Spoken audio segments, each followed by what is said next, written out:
Баршаңызға сәлем достар. Бүгін біз сіздермен эскимо деген торт жасаймыз. Бұл торт ең бастысы кілегейсіз жасалынады. Өте дәмді, өте нәзік торттардың бірі. Жасап көріңіздер, еш өкінбейсіздер.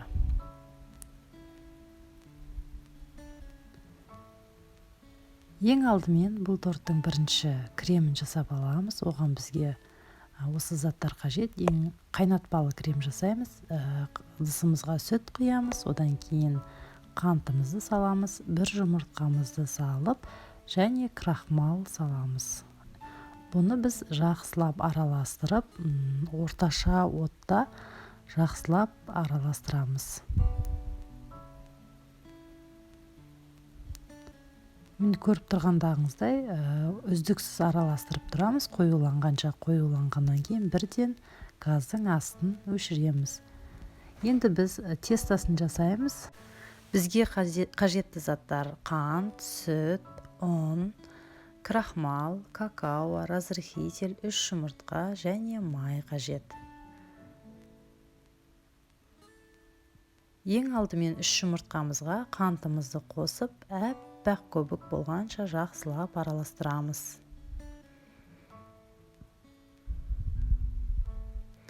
Мінекей әппақ көбік болғанша араластырдық.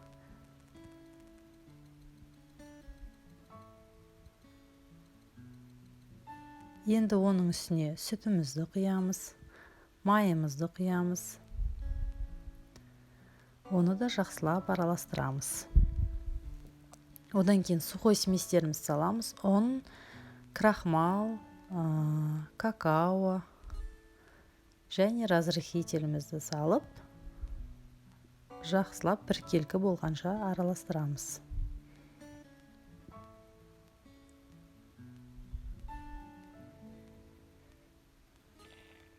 Енді формамызды дайындаймыз. Менікі 24 сантиметрлік. Егер сіздердікі 22-18 сантиметрлік болса болады. Өйткені менікі 24 үлкен болғандықтан тортым сәл аласалау болып шықты.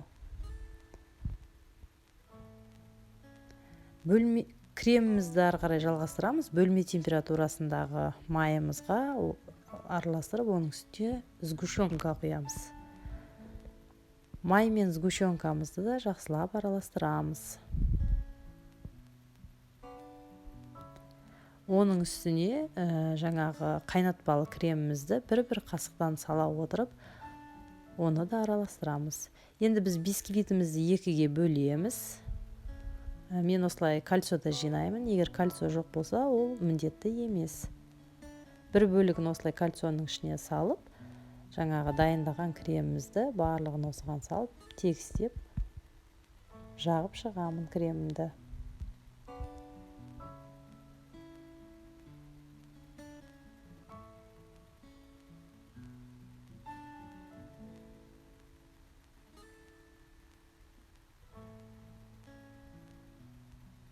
Екінші бөлігімізді саламыз, жақсылап тегістеп, мен тоңазытқышқа кемінде 2-3 сағатқа қойдым.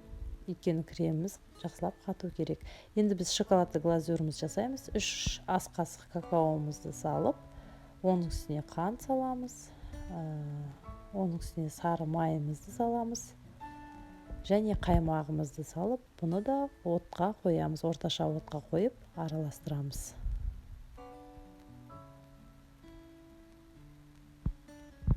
Мінекей сұйық болғанша осылай араластырып тұрамыз. Сұйық болғаннан кейін бірден оттың астын өшіреміз. Енді біз бұл шоколадты глазурымызды кішкене суытамыз. Жылы болғанша кішкене жақпай қоя тұрамыз. Өйткені ыстықтай жақпаймыз. Креміміз еріп кетеді. Тоңазытқыштан тортымызды шығардық.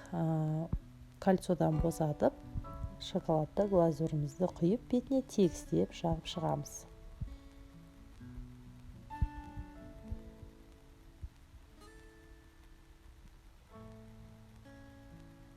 Әдемілеп тегістеп, жан-жақтарына жағып,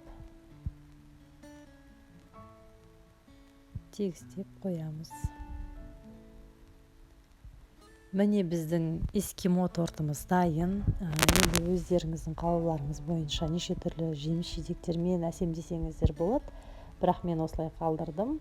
Енді дәміне келетін болсақ, дәмі өте прям нәзік, өте дәмді, өте жұмсақ піскен тортымыз. Міне кескен кездегідей көріп тұрғандағыңыздай крем стойкий болып шыққан, әдемі қатып.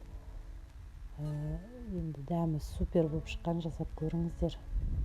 Барлық ингредиенттердің жаңағы қанша мөлшерде қосқанымыздың барлығын видеоның астына жазып қоямын. Дәмі енді өте керемет болып шыққан. Супер.